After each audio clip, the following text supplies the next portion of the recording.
cuacanya dingin, ya kan hujan. Jadi karena cuaca yang nggak menentu ini, alangkah baiknya kita yang memproteksi diri kita sendiri, kayak mana cara makanan sehat ya Sabrina. Terus kemudian minum vitamin, jaga pola tidur, jangan main game all the time, rahasia novel, ya kan? Nah, jadi kayak mana supaya tubuh kita tetap sehat. Nah, sebelum kita masuk ke pembelajaran selanjutnya, Ibu ada sedikit cerita mengenai tentang semangat. Semuanya punya semangat nggak sih? Punya. Punya semangat ya? Punya mimpi nggak? Punya. Tanya deh. Galang mimpinya apa? Mimpi saya menjadi direktur Pertamina. Amin. Amin. Berarti pengganti Pak Ahok ya? Amin. Kalau Mela, mimpinya apa Mela? Oh, dokter. Amin. Dokter apa hewan? Tumbuhan? Dokter anak, spesialis anak. Amin ya, semoga tercapai. Nah, kenapa Ibu nanya apa mimpi kalian? Karena ada nih cerita tentang 4 lilin, ya, tentang 4 lilin yang mana semua lilin ini hidup.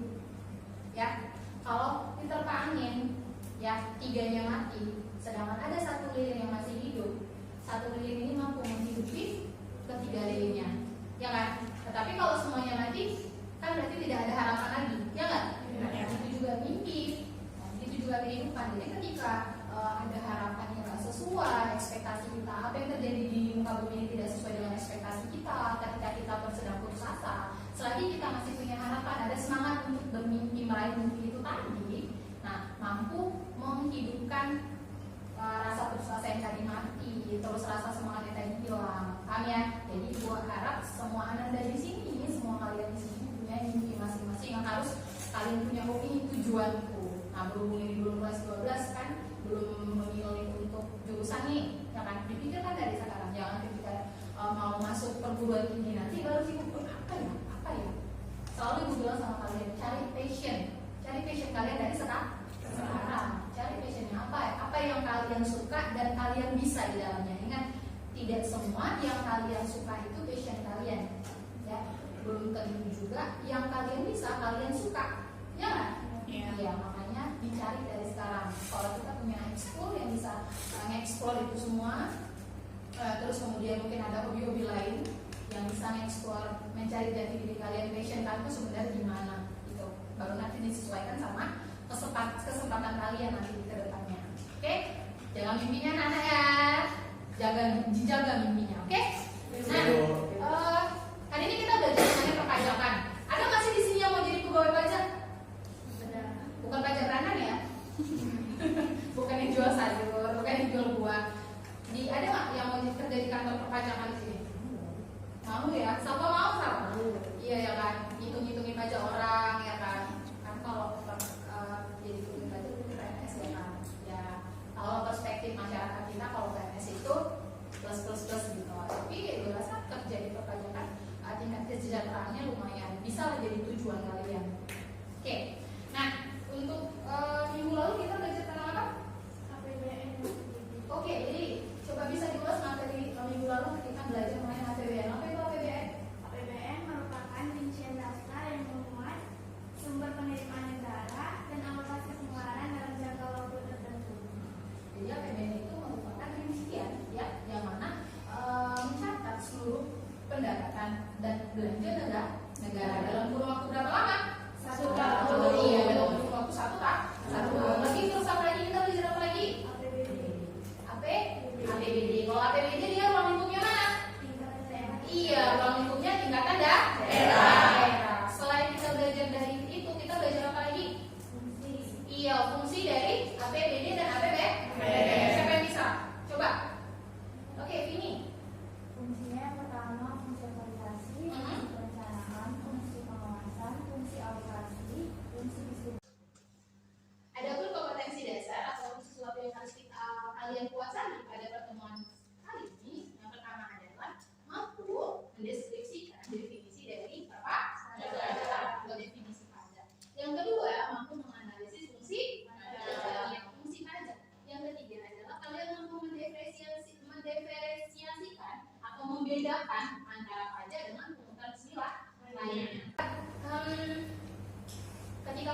pendidikan, kesehatan, terus mungkin kayak kemarin yang lagi besar-besaran baru yang kita jalani yaitu vaksin kan? Ya, untuk seluruh masyarakat Indonesia. Pernah nggak berpikir, oh kok bisa sih pemerintah buat program-program seperti itu? Dari mana sih dananya? Dari mana sih asalnya? Dari mana sih sumbernya? Ya kan? Dari mana sumbernya? Yaitu APBN. Dari APBN. APBN itu ada seperti apa? Seperti dompet.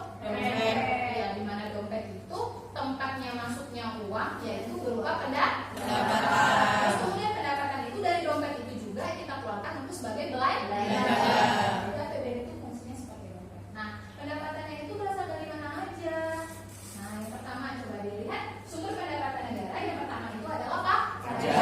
Ya, benar. Yang kedua itu penerimaan bukan pajak. Dan yang ketiga itu ada hibah. Di situ digambarkan bahwa pajak memiliki sumber pendapatan yang paling besar. Digambarkan dengan tulisan yang paling besar. Nah, kok bisa sih pajak menjadi sumber pendapatan paling besar? Supaya lebih paham, kita tonton di video ini dipahami dari analisis ya.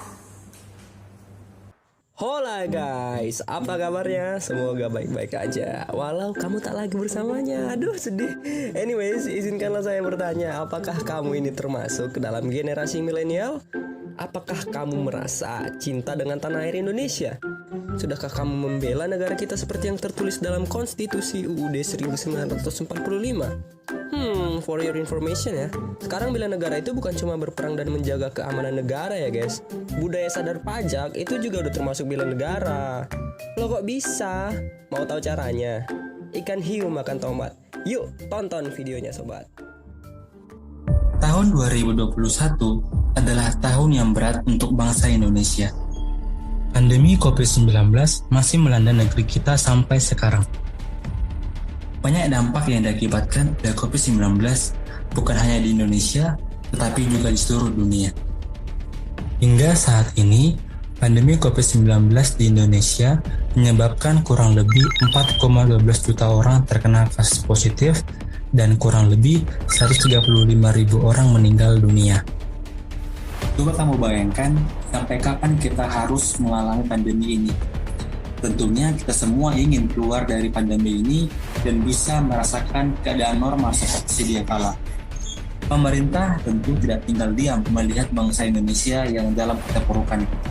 Pemerintah terus berupaya mencari solusi yang terbaik untuk bisa keluar dari pandemi COVID-19 ini.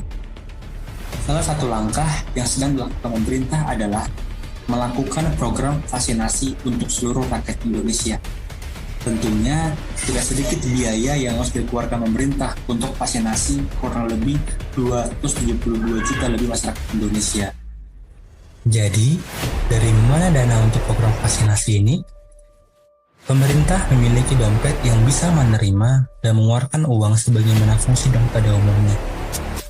Dompet ini disebut sebagai Anggaran Pendapatan Belanja Negara atau APBN. Di dalam Anggaran Pendapatan Belanja Negara, terdapat dua istilah.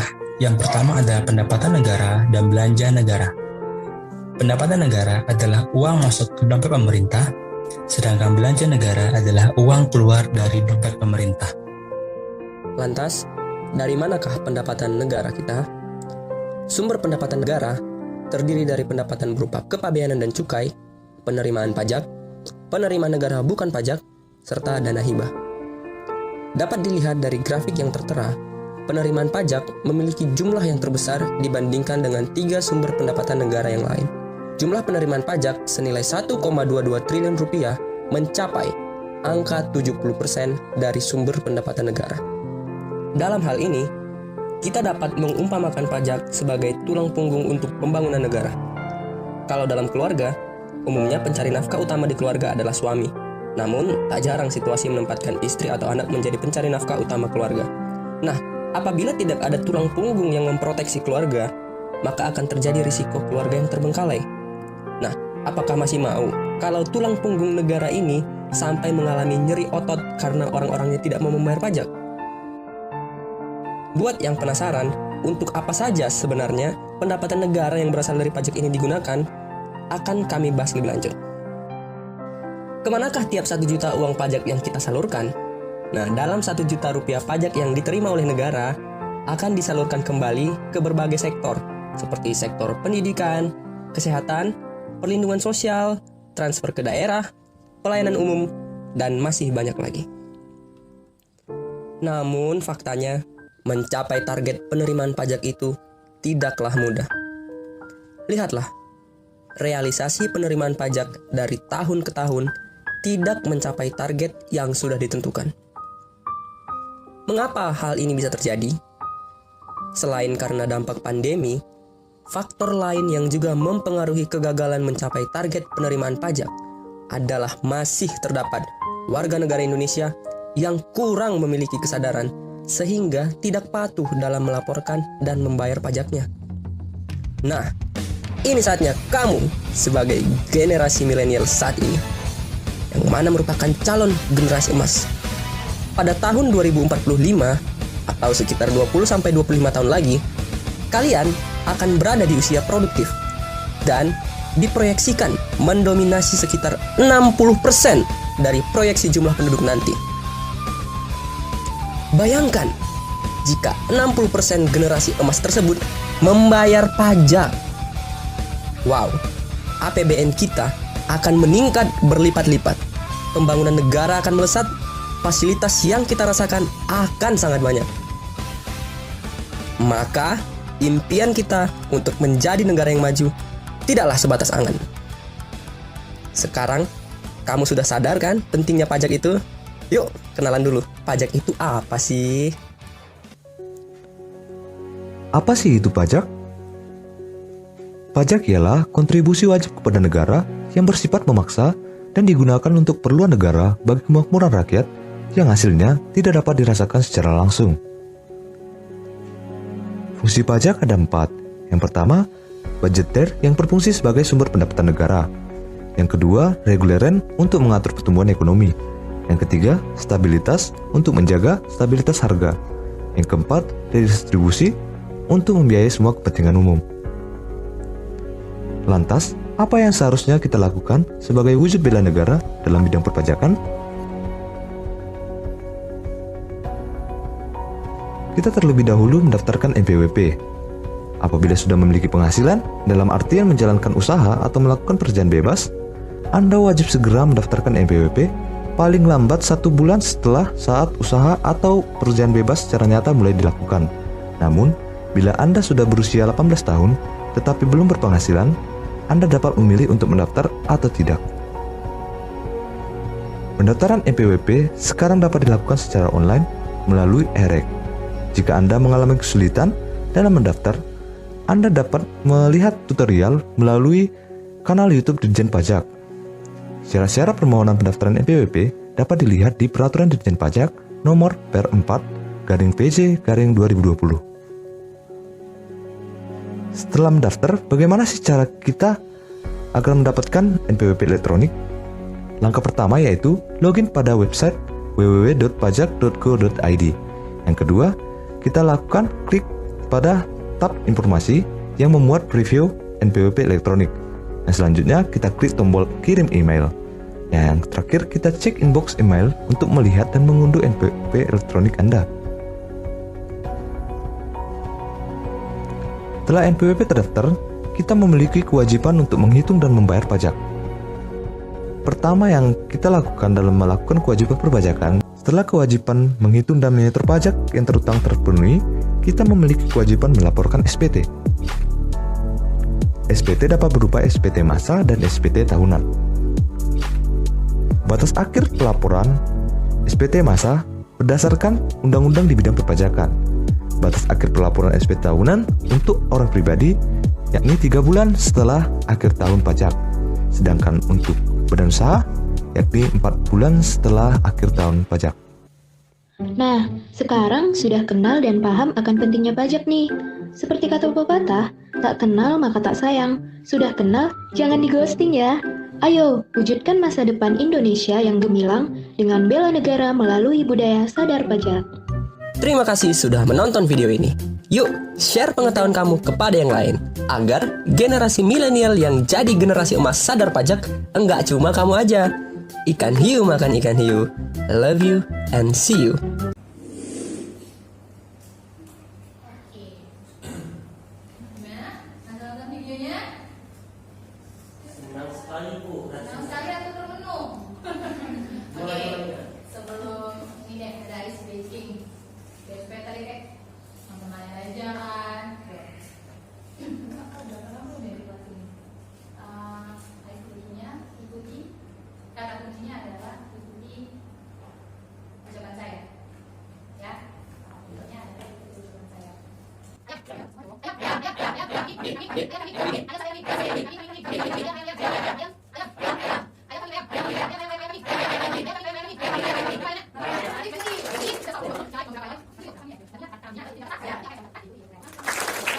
Masih semangat gak sih? Masih. Semangat gak?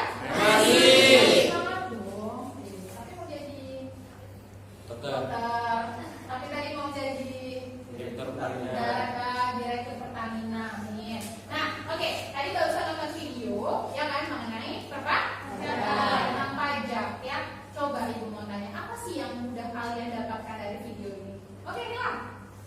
Kesimpulan yang saya dapatkan yaitu pajak merupakan iuran rakyat yang bersifat memaksa dengan tidak mendapat imbal balik secara langsung yang digunakan untuk membiayai pengeluaran umum demi mencapai kemakmuran rakyat. Iya, di situ katanya adalah sebenarnya pajak itu merupakan retribusi, iuran wajib ya, iuran wajib dari masyarakat.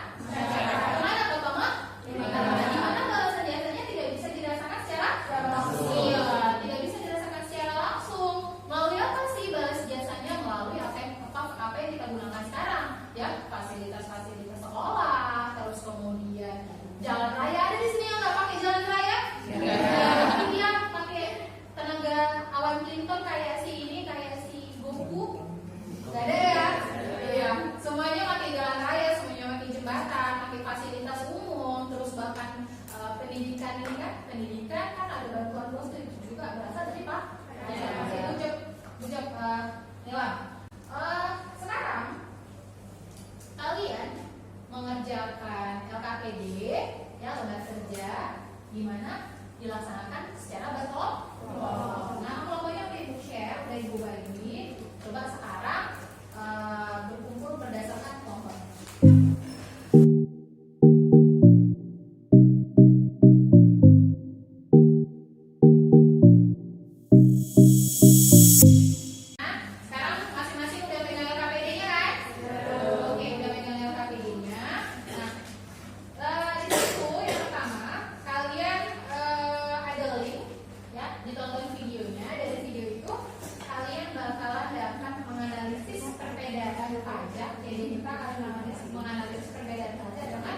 perbedaan pajak dan restitusi.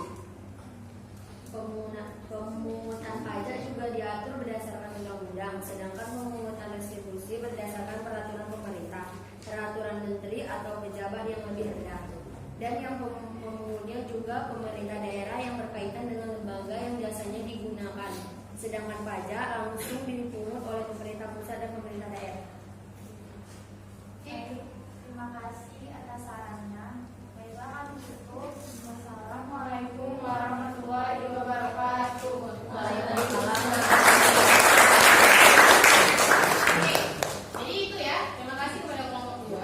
Nah, kalau dianalisis apa sih itu pajak sama dan retribusi di situ dilihat kalau misalnya keduanya sama-sama iuran, ya, keduanya sama-sama wajib. Hanya saja keterikatannya atau keterpaksaannya itu lebih mengikat kepada si pajak, ya. Dimana kalau terus kemudian ada juga balasan jasanya. Kalau balasan jasa pajak itu dilakukan secara tidak langsung, tetapi kalau pajak langsung. Kalau pajak kita rasain dari pembangunan jembatan jelas seperti yang saya jelaskan tadi. Kalau sedangkan retribusi itu langsung kalau kita mau menggunakan jasa buang sampah.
wajib kepada negara yang berutang oleh pribadi atau badan yang bersifat memaksa dan tidak mendapatkan imbalan secara langsung dan digunakan untuk kemakmuran rakyat.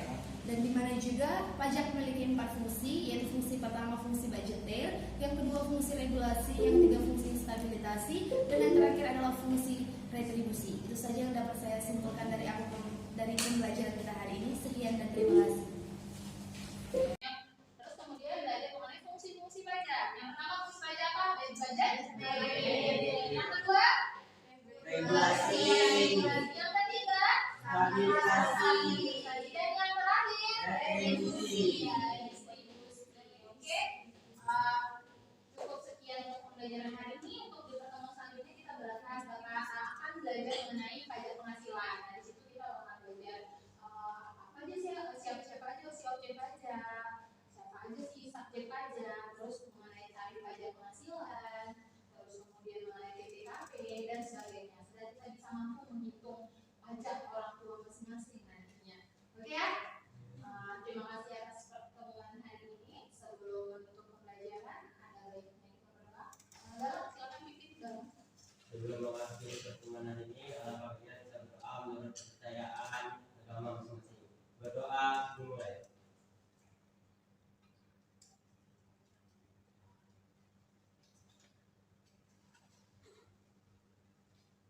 Doa